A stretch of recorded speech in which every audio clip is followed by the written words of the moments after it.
right, welcome to a newly mic'd episode of the Cigar Snob podcast. We have upgraded our equipment and now sound super crispy. Crispy! I'm Nick Jimenez, joined by Eric Calvino. How do I sound? Beautiful. And Ivan Ocampo. Do I sound sexy? Super sexy. In this episode of the podcast, we will be talking about all sorts of stuff, from Reddit to the NCAA tournament to Eric's trip to Chicago, lighter things, Easter, and who knows what else. But before we do that, we're going to hear from our sponsor, Villiger Cigars. Villiger Cigars, celebrating 130 years in tobacco, unveils its first ever full-bodied premium handmade cigar in the Villiger La Vencedora. The Villiger La Vencedora is the follow-up cigar to the highly acclaimed Villiger La Flor de Inclán and Villiger Sandoro Colorado. This Nicaraguan puro, wrapped in a beautiful Nicaraguan Habano puro wrapper, boasts a potent, full-bodied smoking experience featuring highly seasoned, hearty flavors. The Villiger La Vencedora, which translates to the Victor, emits a billowing aromatic smoke throughout the smoking experience. The Villiger La Vencedora, a palate-pleasing, full-bodied, yet elegant cigar that will satisfy the cigar connoisseur as well as the casual smoker. All right, and we're back. This time around, our featured cigar is yet another smoke from the Cigar Snob Vault.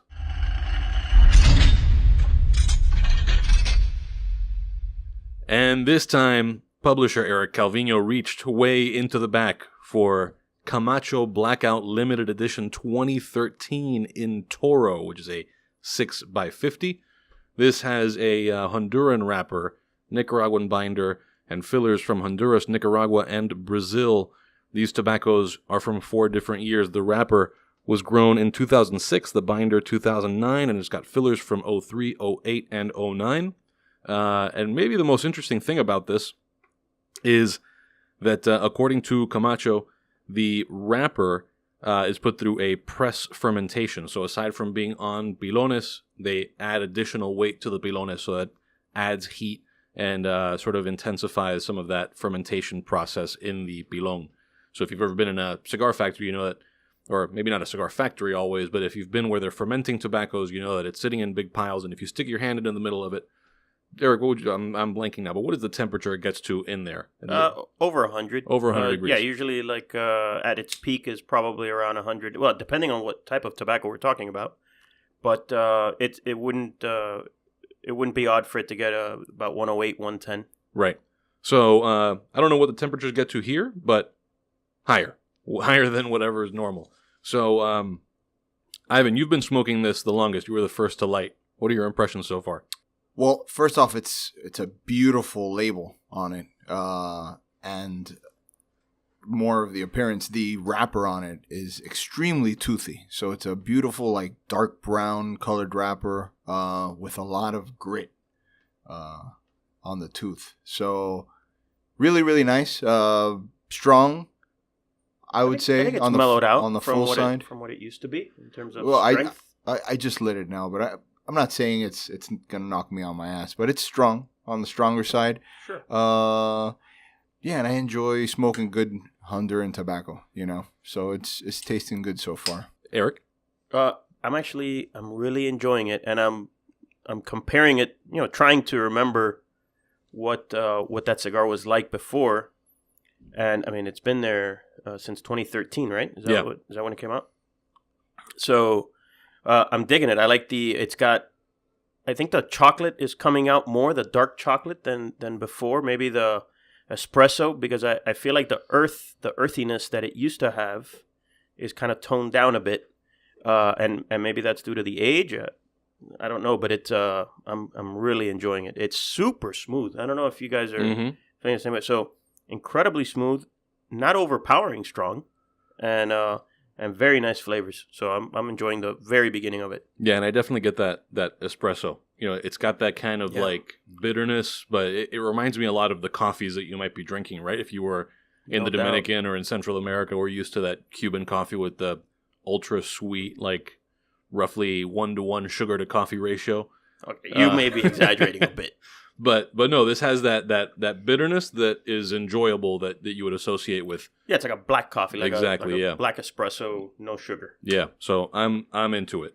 We will return to this cigar, but before we do that, we'll talk about some other things, including our final update on the NCAA tournament, especially our 2-man bracket tournament that we had going here. Although Ivan was quick to point out that it is a 4-team. It was a 4-man, yeah. Yeah, it was a 4-man. 2 people didn't fill out their brackets. Yeah, that's not our problem, right? Nope, still 4 people. Right. So in that 4-man tournament, 3-man, 1 woman. Exactly right. Ivan came in first. Eric, he did come in first. You lost Cut your in 10-point the lead We from Are the last episode. Champions. What was that? Cut in the We Are the Champions. There we go. Right here. Yeah, give it to him. Give him the champion. I already gave him his $5. Right. No, I did not say that. That we did not play for any money. IRS is gonna tax me now on that. So who had Villanova? I did. Yeah, the winner. Yeah. So that was basically what put you over the top. No, I have one before. You had one already. Yeah. All right. Well, Whatever. Congratulations to Ivan Thank you. and to the Villanovas for winning the NCAA championship. Eric? They did. By the way, once Kansas was out of it, I had no chance. Although even if I wouldn't have won, I could have at least stayed within the points. But I don't think you are now looking I don't at think the anybody cares about the 2-man horse no, race. no one cares but me. But This audience has been dying to know what happened. what did you think? Did you see any of the championship game? You know, I didn't, man. I watched I was in Chicago, and we'll talk about that later. But I was in Chicago during what are they? Loyola. Mm-hmm. Loyola.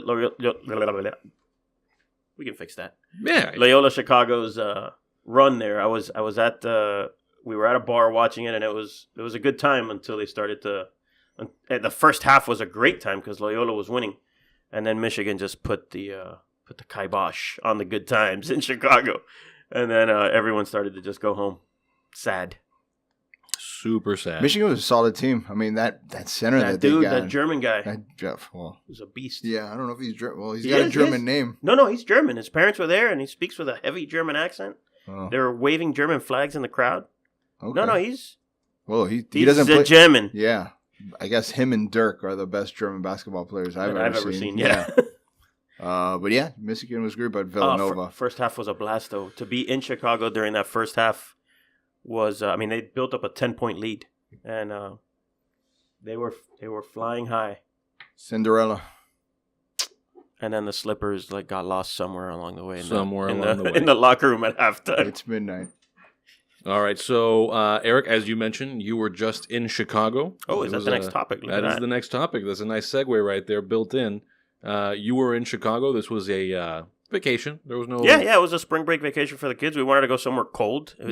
It's already summer-like weather here in Miami, so and we got the cold we wanted. You got it. It was funny. I left at. You gonna be all right there, Nikki? Yeah. A little loose tobacco just came and blacked me out for a second. Blacked you out. Yeah. So yeah, the morning that we left, it was 26 degrees, and we landed, and it was 82. So yeah, we got the cold that we wanted, but we loved it. The kids loved it. We did all kinds of museums and parks. You know, the parks in Chicago are amazing. So yeah, we had a great time. So, and the food, man, the food and the music, we loved it. So what are the top 3 recommendations among the things that you did on this trip? I was with the kids, so I know that what we're doing is a cigar podcast, but we didn't do any cigar-related things other than me smoking a cigar in the park. So beyond that, there was no other cigar venues that I went to. So my 3 recommendations have nothing to do with cigars, even though I'll give you one after. So Art Institute of Chicago. If you at all are into any sort of arts, the Art Institute of Chicago is a must-see. It's one of the best museums I've ever been to. To be in the presence of some Van Goghs, some Picassos, some Dalis, it was amazing. And the whole Impressionist section with Matisse and Rodin and Renoir, it was awesome. So highly recommend that. My second recommendation would be the hotel, the Conrad by Hilton, the Conrad Chicago. What a badass hotel. Look at you going all fancy 5-star hotel. Dude, the hotels in Chicago, I don't know why, but they're not terribly expensive. So you're staying at a Conrad for the price that you stay at a Best Western here in Miami. So if you're gonna do it, hell, I mean, choose that, because that's probably the best hotel, one of the best hotels in town. And then third, the Cochon Volant Brasserie. I know that sounds super fancy and everything, but it's not. It's a French brasserie, but it's the only French place you can go for lunch. And so it was excellent food, excellent wine selection, and a great bar. So those are my three: Art Institute, Conrad Chicago, and Cochon Volant Brasserie. Now, I will tell you, we had a blast at the House of Blues with the kids, because can't do many blues bars with kids. So House of Blues worked. And then the other thing I would say is, if you're in Chicago and you want to smoke cigars, go to Biggs. Biggs is a badass cigar lounge in Chicago. Highly recommended. So we've been there before and loved it. So that would be my cigar recommendation for the trip, even though this time I didn't go. Cool.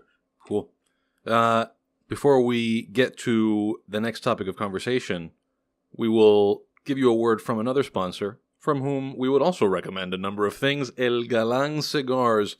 El Galán Reserva Especial comes in 4 box-pressed sizes: the 5x52 Airosos, the 5 3/4x54 Apuestos, 6x52 Torpedo Gallardos, and the 6x60 Obesos. These are all 100% Nicaraguan cigars with Jalapa Oscuro wrappers, available in stores nationwide. You can check them out on their website, El Galán Cigars, or on social media if you use Facebook, Instagram, or Twitter. In all those places, just look for El Galán Cigars. That's ELGALAN cigars.com. All right. Well, you can also visit their store. They have a small retail shop here in Miami. Yep. Right off of Bird Road. Yep. And 90-something, 93rd or so. That sounds right. Yeah. Just west of the Palmetto.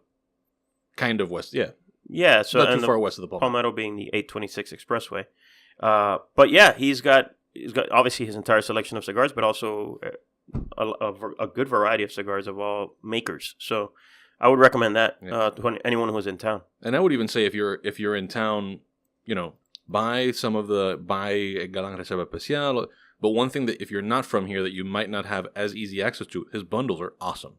They're excellent. He makes a great bundled cigar. I have friends who smoke that almost exclusively.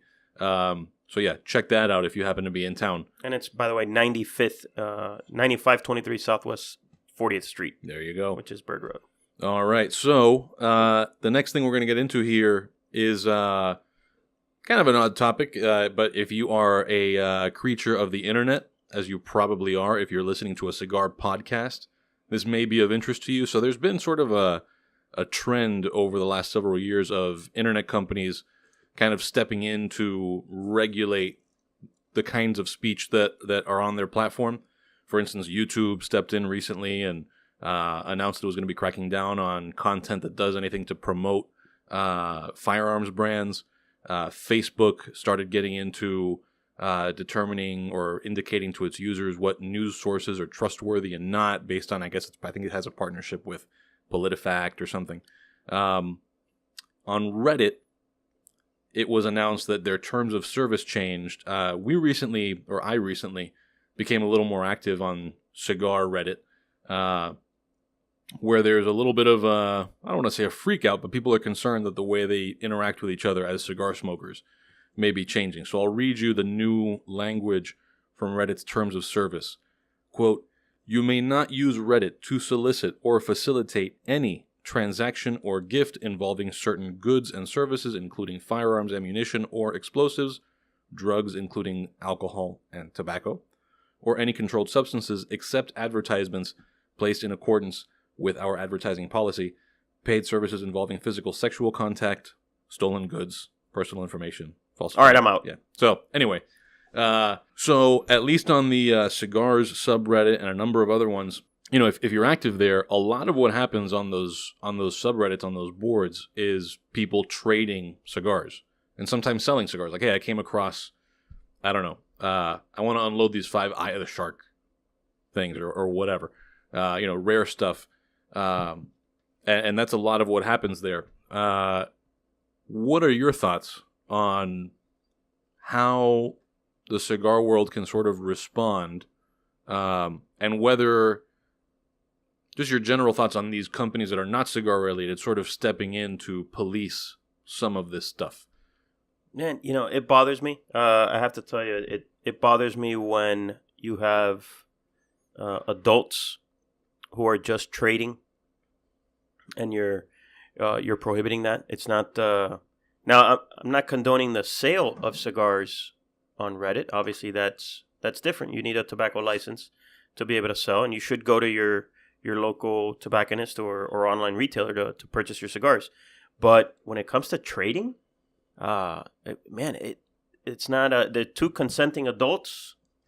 This is not the sexual physical contact part. This is cigars being traded, a legal product between two individuals who are of legal age to consume them. Let me ask you something. Does Reddit, when you register, No. do they ask you your age and that kind of stuff? I don't think so. No. Okay, well then I understand. There may be some opting in, like on certain subreddits, you may be doing the kind of thing that you would do if you went to a cigar website, right? Like by being here, you're acknowledging. There may be some of that, but I don't, And some of that is implicit, right? Like they all have their rules. And I'm pretty sure that these subreddits do have in the rules, which maybe you kind of have to go out of your way to look for. But somewhere along the way, like there is an acknowledgement of, hey, you should be doing this legally, whatever that means. Yeah, again, I think if you're trading cigars for cigars, I just don't see why that would be an issue, right? You had to be of age to purchase the cigars in the first place. So it's policed at the ground level. So I don't like it. I don't agree with it. Again, two consenting adults or two people who were able to come by the cigars legally should be able to trade them legally. Seems like something that could get skirted around pretty easily, though. Yeah, of course. So I see them trying to cover themselves for all the liabilities, but it doesn't seem like it's going to prevent anything. It's not going to facilitate the actual, like, hey, I'm going to send you, and I've seen it a lot with beer, too. There's certain areas that you can't get, like, craft beer.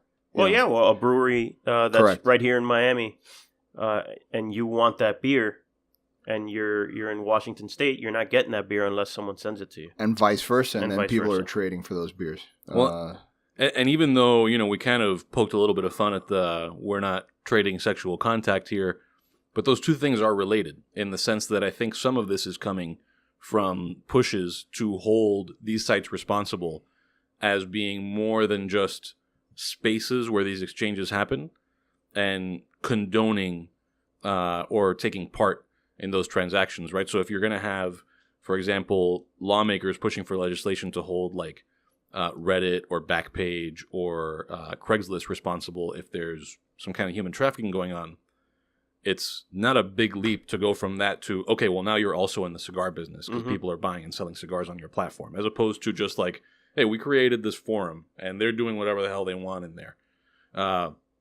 So that may be part of it. And even like Facebook, right? Facebook's Mark Zuckerberg has come out talking about like, oh, well, maybe we do need to be regulated. And you're starting to see some of what the cigar world knows too well with like Altria talking about like, we want FDA regulation. The little guys kind of freak out. In this case, Facebook, loving the idea of crowding out competition, leaves everybody else thinking, well, okay, maybe Facebook can afford to police all of its content and deal with the blowback if somebody does something, that runs afoul of the law on its platform, if they've crowded out the competition. But where does that leave? These guys are going to migrate to somewhere other than Reddit, but where does that leave wherever they go to? Because if that's the direction all this goes, where people are being held responsible for what's said and done on platforms you create. Back to those Craigslist sexual favors. There you go. No, I think they're also in this group of sites that change their terms.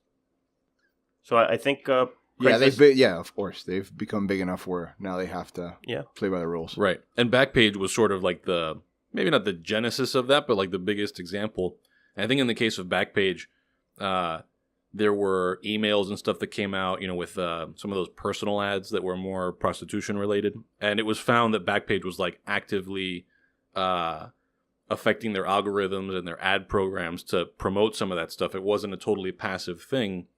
But yeah, I mean, like I said, the cigar world knows well what those slippery slopes look like. It's just something to keep an eye out for. And it's even something to be mindful of if you do this stuff just personally with friends on Facebook, right? Like, how long is it before you using Facebook to say, hey, I have a box of Padron 64s. Who wants them for $100 among my friends? Is it really that much of a stretch to think, okay, if they're going after this sort of thing, are they going to come down after you for just saying like, hey, who wants to buy $100, box of cigars? I just want to unload it on Facebook. Or trade by the way, or those whatever are it may fake. be. Right, yeah. Boxes of $100 for $100 right. fake. The $100 box is fake. So anyway, something to be aware of.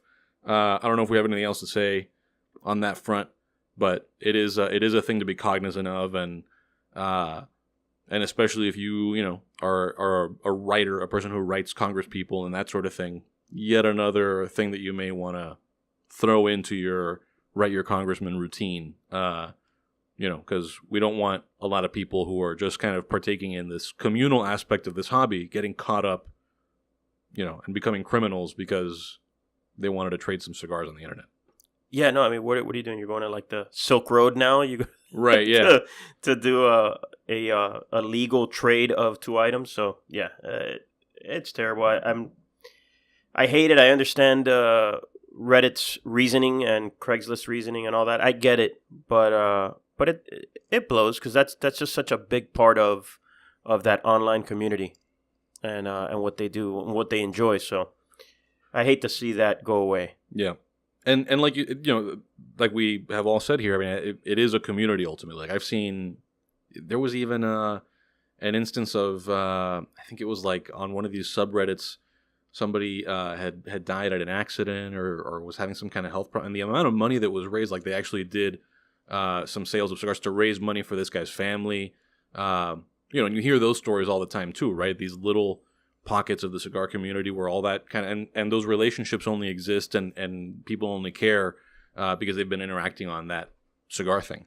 Yeah, and that it's a little bit of what happens in a cigar store, right? Right. When you hang out in a cigar lounge or a cigar shop, these relationships that you build there, this is where normally that kind of activity happens in terms of helping people or trading with people or just exchanging ideas about a product. And then now it had been extended out to this this very large community, and like I said, it's a shame to see it go away. So if there's any positive in it, I hope that it drives people back to the cigar shop more, right? Because we love our brick and mortars. So I will say that the demographics of the people on Reddit is very young. However, in the cigar subreddit, I would say it's not that. It's probably the opposite. So maybe, I don't know what others. There's millions of subreddits out there, but of all of them, I would say the older demographic would probably be in the cigar one, and everything else that I've gone through is very young. Yeah. So. Yeah. I think the more you get into like any niche on Reddit, it kind of goes a little bit older. But yeah, the cigar side is probably more like 30s, 40s ish, based on what I see. People, it's a lot of people there posting like, oh, I'm smoking this cigar because I just bought my first house, or my third kid was born. This is what I smoked. So I would guess it's like 30s, 40s. As a median age, por ahí. So, por ahí. Hey, this is a Miami Cuban podcast. We can throw a little por ahí in here every now and again. So, less of a thing to lament. We just want to talk about lighters. All these cigars that we can no longer trade because the man is breathing down our neck. How are we lighting them? How are we lighting we can't get things? rid of them. So, Eric, talk a little bit about the outdoor boating aspect of this last issue and how lighters played into that. So you did a travel story where you were boating around with Nestor Miranda. We talked about that on a recent podcast. How are you guys burning all this tobacco? So, and like I said in the story itself, when you're on a boat, you're gonna need something that's wind resistant, obviously, and also splash resistant, if not downright waterproof.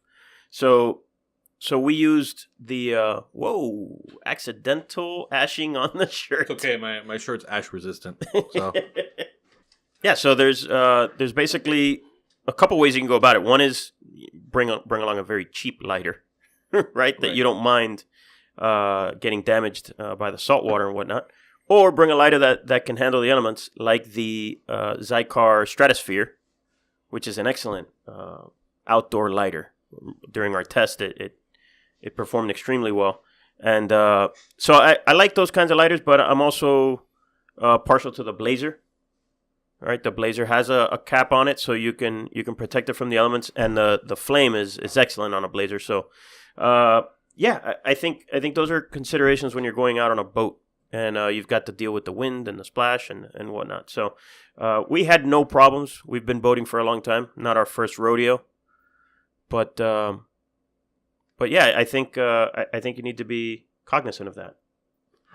So outside of boating, what is it that, Ivan, if you have a whole lineup of all of the typical lighter options, Sure. and you're told this is what you're lighting with for like the next month? So in my particular case, my golf bag is full of lighters. So if you want to go in that direction. Sure, yeah. What are you lighting with on the golf course?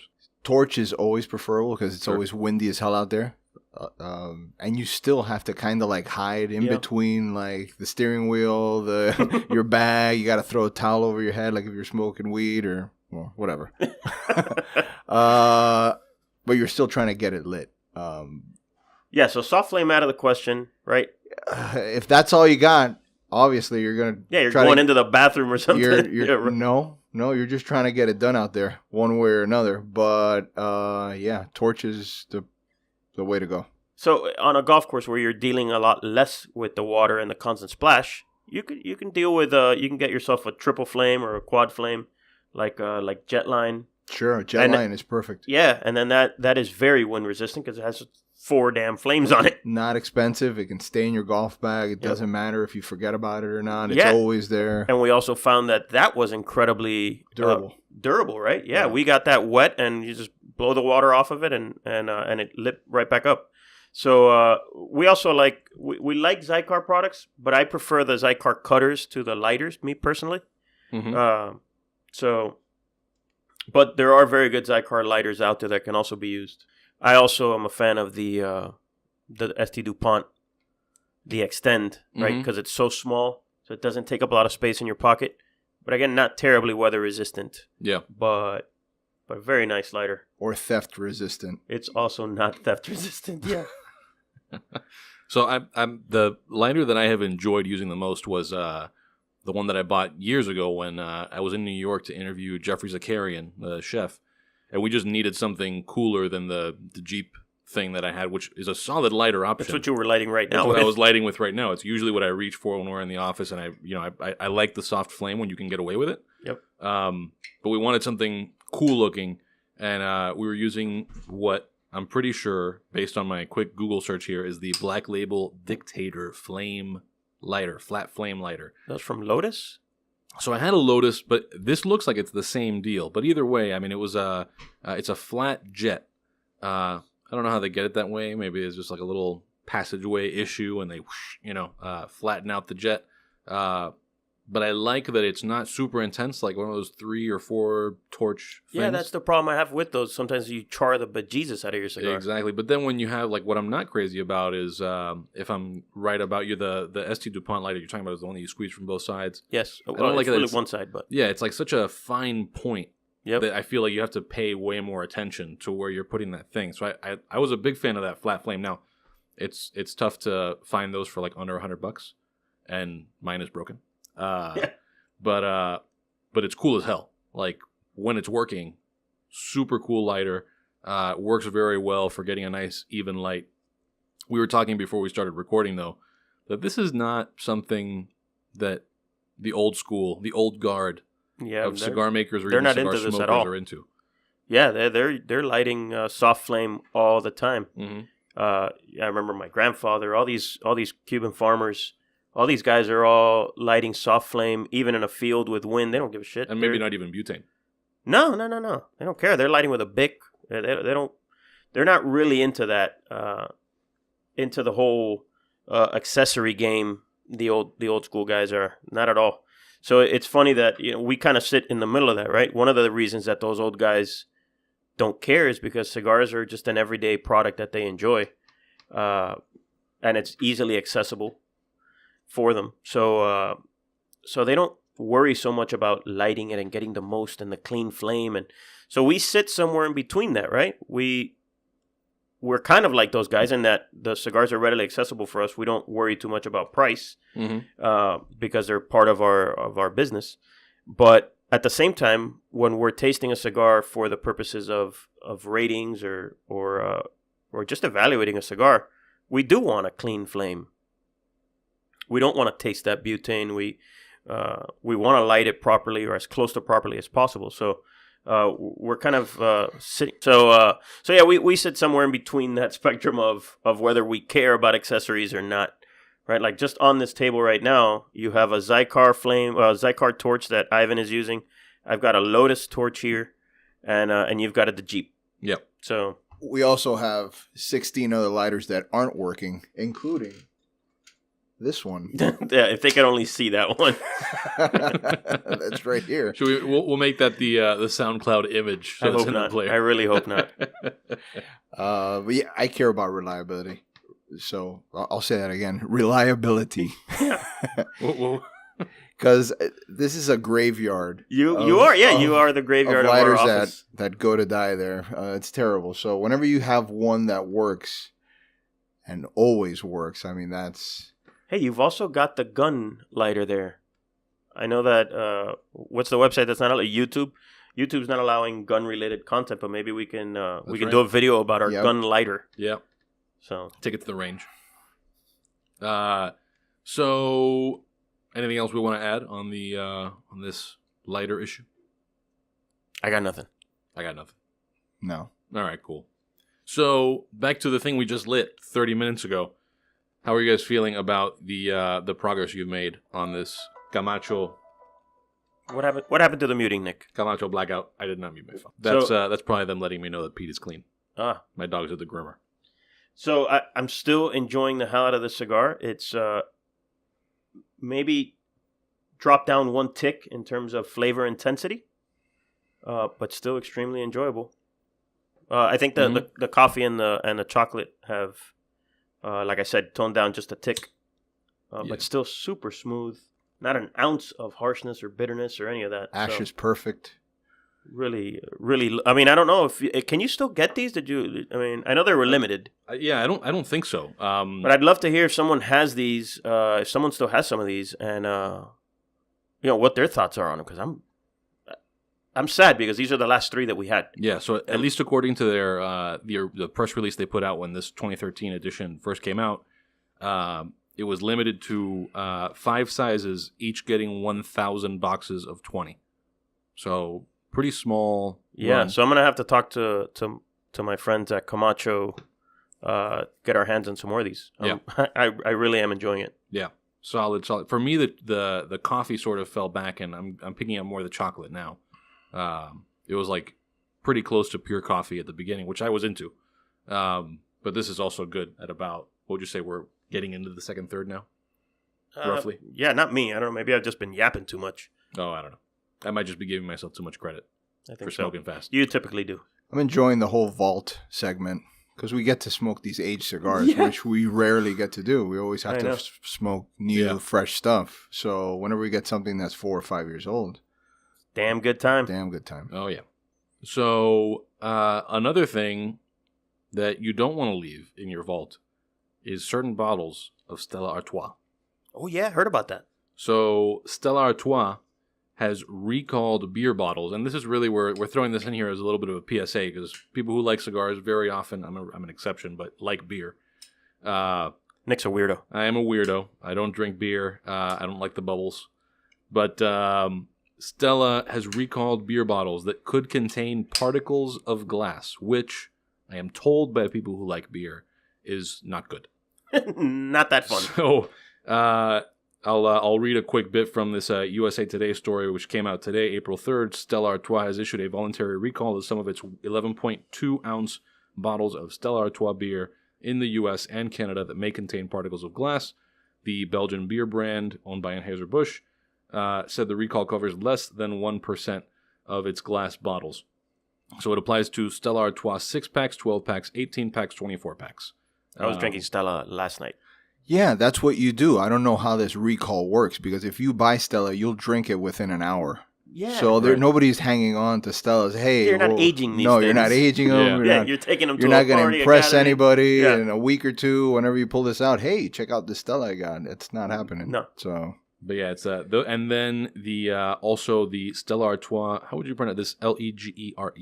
I didn't. It's in the link in the show notes. But I'm gonna go. I should not be the Legere. Yeah. Don't go to me for the pronunciation. Whatever that is. The 6-packs and 12-packs. So if you've bought any of those products, there's someone out there right now going, "Fucking yeah, guy, it's Legere." Right. I don't know how to say it, but there's somebody out there who thinks you're an asshole. It's probably easier to pronounce when your mouth is bleeding from all the glass in the bottle, or it's in your stool, or it's.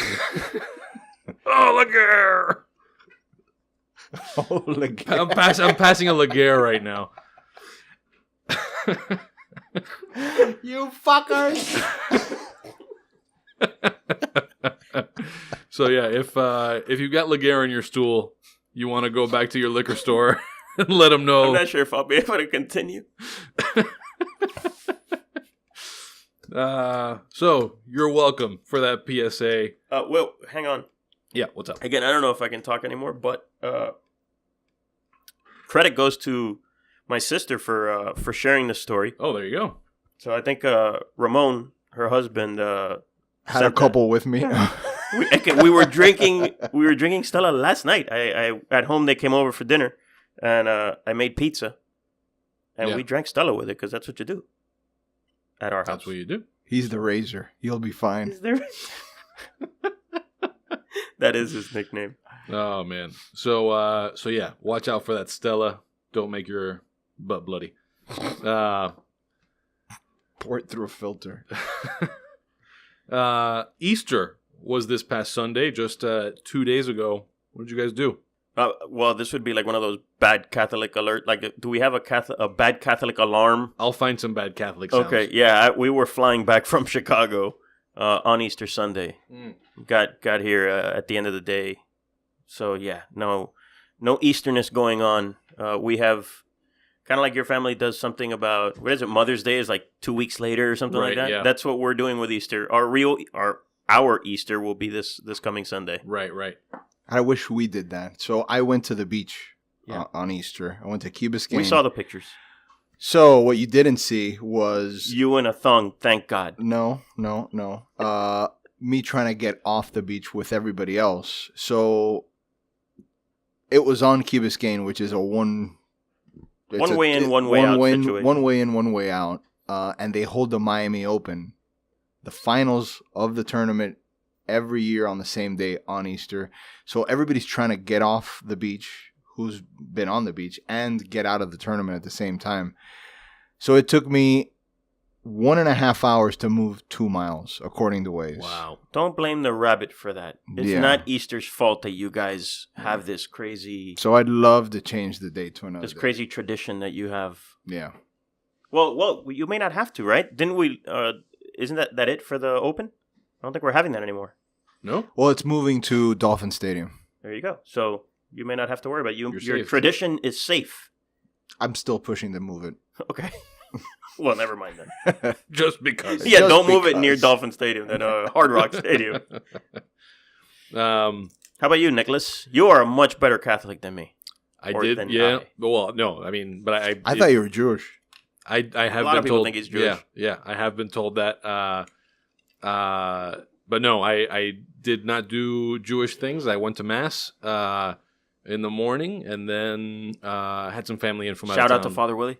No, didn't see Father Willie. In fact, I think Father Willie is in Israel, so he did do Jewish things. Look at that. Yeah, he's in Israel looking at Israel things, and I was in Miami at mass, and I had some family in from out of town. We had paella, and yeah, it was good. Nothing wrong with a little paella. No, hell, I mean that's actually one of the things to do. Yeah. On Easter because of the fish we situation. We had paella and scotch. Paella and scotch. We did. That's a hell of a mix. The Balvenie Caribbean cask. Look at you. So all got into some of that. Look at Nicholas. That's right.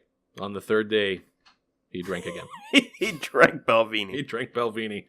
All right, and before we get into our parting recommendations, we will hear from our episode sponsor, Villiger Cigars.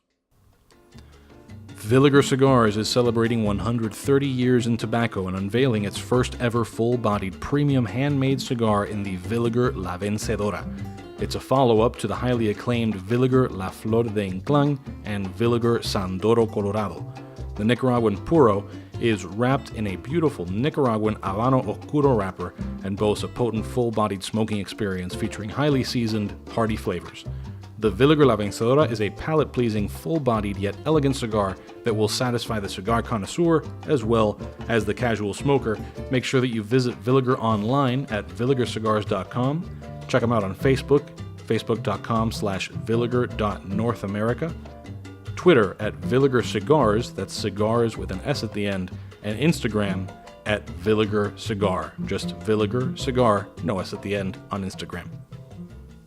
As we always do, we will be rounding out this episode with our parting recommendations, where we let you know things that we think you should try or avoid in the world of cigars or drinks or books or movies or TV shows or whatever else it may be. Ivan, you're going to kick us off with a mystery recommendation. We got a thing sitting in a paper bag over here. Yep. So this will be an on-the-spot recommendation of something I've never had before. So you guys don't know what's in this brown paper bag. I've never Are we all had it. drinking from it like hobos? If you want, you can. I've never But had I don't it. see any glasses. I just hear a lot of people talking about it. I want to see what the big hubbub is. So There's hubbub about this. Here's the mystery reveal. Oh, kombucha. Kombucha. You guys, Organic and raw. So I hear everybody's it's loaded with polyphenols.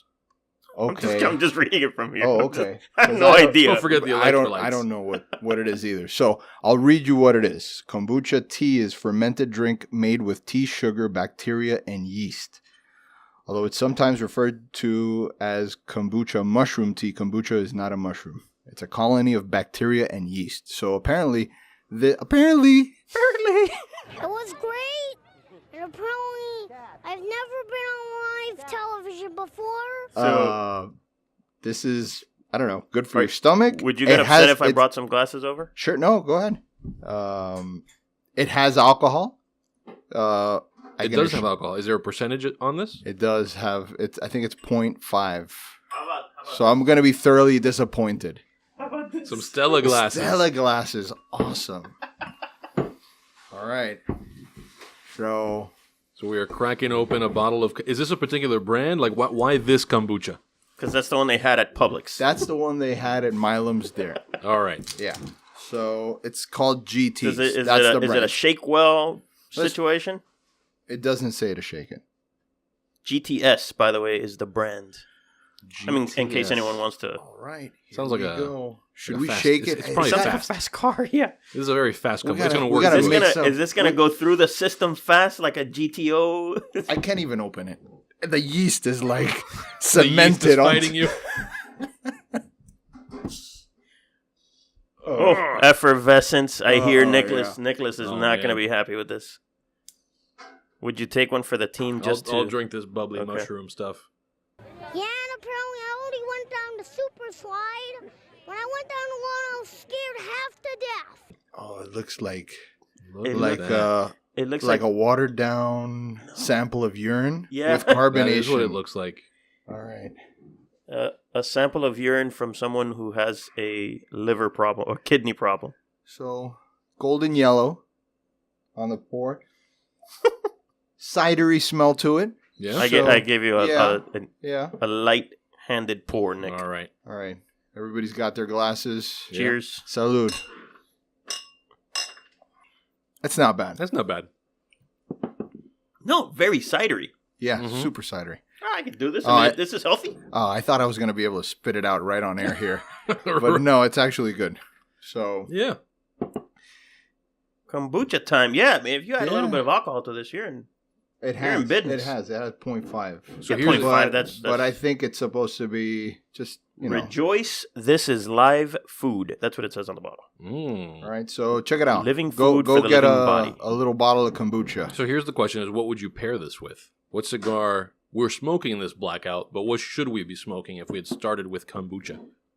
A little Connecticut I action. would go with a Davidoff Classic or Grand Cru. Although I don't. I don't like the aroma that comes off of it. Because it has bacteria. It's supposed to be medicinal. I don't know. Yeah, I don't like the smell, but the taste is good. The taste is very It's cidery. cidery. Yeah. But no, I'd definitely go Davidoff Grand Cru or Davidoff Classic on this one. Okay. So you heard it here first. This is thumbs up on kombucha. Thumbs up on kombucha. If this is supposed to be good for you, Yeah. I can drink this without a problem. Yeah. If it means I'm being healthier in some way, offsetting all of the horrible things that I ingest. Yeah. Little post-Chicago detox with the kombucha. Totally. All right. Oh, man, so- speaking of Chicago, I had this beer up there, Solemn Oath. Holy shit, I like that a lot. But we can't is get that it the down brewery here. name? Yeah. It was a porter or a stout that I had from a brewery called Solemn Oath. I really liked it. So if anybody out there knows anything about Solemn Oath, Where in Chicago? Like if somebody wants to go and visit it. I have no idea. I didn't even look it up. I just Oh, you didn't go to the right. So you, No, I just had it at a the restaurant. bar. Okay, cool. Solemn Oath. Back to the kombucha, there have been reports of adverse effects such as stomach upsets, infections, and allergic reactions. I just freak out. Should have probably read that first. Fitting that we put it in these Stella glasses. Yeah, no kidding. Oh man, all this live stuff is going to be fighting its way Through the Laguerre. through the Laguerre to get out. Ivan's going back. Oh man. All right, we're going to report back to you on the next episode of the pod. Oh, that is a heavy. Heavy-handed. No. Yeah. Is this a single serving I'm going to get situation? all of it. Servings per container, 2. Okay, yeah. You're safe. You're Maybe. having the second one now. All right, so Eric, you have a recommendation of your own. What should the people be getting into? So I'm back to my reading. Obviously on a long trip, a semi-long trip. I read Eric Clapton's autobiography. I've always been a fan of old Slowhand, and reading the autobiography was incredible. All those backstories about all the shit going on, all the addictions that he dealt with or that he put himself through. But the stories are great. The battles with George Harrison over Patty Boyd and all that stuff. Great stories. Great. If you're into Clapton and you're into blues, you'll find yourself going. At least this is what happened to me. As I'm reading, I would go back to Spotify because he would be talking about how he came up with this song or that song or who came up with this line or that, and then I'd go back and listen to some songs. And he talked about some stuff that, as much of a Clapton fan as I've been, there were some things that I'd never even heard, and I totally got into. Cool. So yeah, Clapton, the autobiography. That's what I'm into right now. All right, and this time, I think this might be the first time I do this. I am recommending that you stay away from a thing. On Netflix, I started watching Marc Maron's stand-up special, Too Real, and it was just obnoxious. It starts out with, and I'm not a Trump fan, but it was like the kind of really long stretch of just bitching about what it's like to live in the age of Trump and how scary it is to wake up and look at your phone and see what the news is. Like, Oh, give me a fucking break. Snowflake. that's what you go to stand-up comedy to like, get away from. Yeah. And it just, I gave it a shot, right? Like I stuck around with it for way too long, and it just kept going and going. Oh, yeah, please get over it. Which I like Marc Maron, you know. Yeah, but don't get into that. Yeah. stupidity. So It's you know what I hate about that stuff? It's so easy. It's lazy comedy. That already starts to bother me. It's like, all right, buddy, come on, you couldn't find a better topic than this. yeah. So anyway, and it has like, it was very easy to find. It was like suggested in comedy. So I imagine that's happening with a lot of other people. Unless you're into that kind of thing, if that's going to bother you, stay away from it. It's not going to be the escape. That I mean, you it want could be from done some funny. stand-up. Bill Maher is funny. If you do it right. But this Yeah, was but he's not lazy. He's Right. very well researched, and I don't like him, but He's good. yeah. So anything else we want to add? I probably got to run because this kombucha has gone through me. No, I'm Yeah. kidding. All right. Thank so you, Ivan, for the. Thank you for the kombucha. I I Now used we your know. $5 that I won in my I'm NCAA thanking pool. myself for this. This is You championship bought it. Villanova. kombucha. championship kombucha. Thank you, Villanova. All right. So with that, we're going to wrap up this episode of the podcast. As always, thank you for listening. You can find us on social media. Just look for Cigar Snob Mag or look for episodes of the podcast at cigarsnobmag.com/podcast. You can subscribe to the podcast or listen to us on Stitcher, SoundCloud, Apple Podcasts, and Google Play Music. If you hear squeaking in the background, that's Elsa, the cleaning lady, Yep. Say Clean hi, it. Elsa. Do it when she does. Elsa, say hello. Di hola. No. She squeaked for you. She squeaked. That was just for you. Di hola. Hola. There you go. There There's Elsa. it is, Elsa making an appearance. All right. We're done. That's Thanks. it. Take Later, care. y'all.